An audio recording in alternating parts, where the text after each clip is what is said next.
Gumikan sa pangabubho, duguon ang kabuntagon sa mga nanimuyo sulod sa compound sa Cebu International Convention Center kung CICC sa Barangay Gizo sa Dakbayan sa Mandaue, Lunes sa buntag.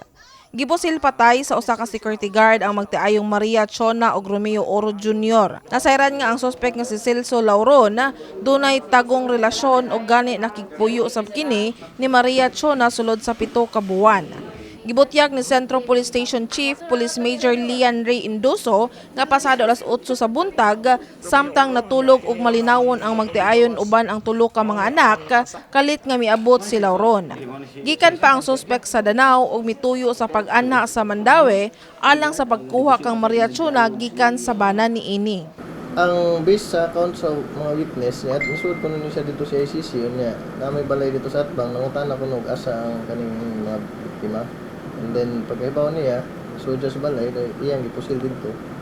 Giangkot sa suspek nga tumongyod niya nga patyon ang magtiayon, isip panagang human nga giingon, gihulga siya sa bana ni Maria Chona. Ug manghulga pa ta, mangita tag hulga, urog malangin man ta. Malangin man ta manghulga pa ta. Nganong hulgaon man ng tao nga ikaw na mapatyan. So imong diretso na lang ikaw. Oo, ako na lang gikuanan kay kontra sa kaunhan. Ako ay maunhan.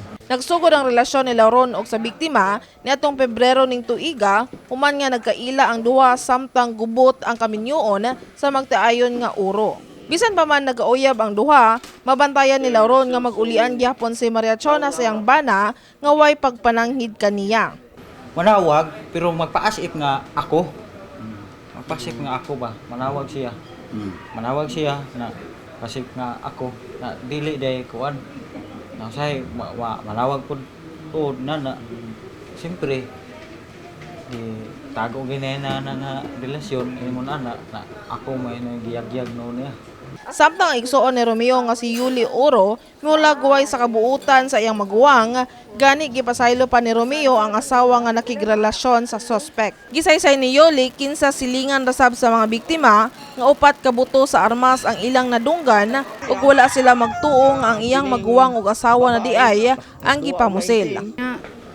Ang sa akong naibawan sa akong magulang nga lalaki nga buhi pa to, nisulti ko no ang asawa nga na siya'y lalaki nga nang natipo. Siguro maugid na kay ingon niya pulis, 26 ang edad. Unya ang kwarta sa lalaki gipatanto sa babae sa trabahoan niya.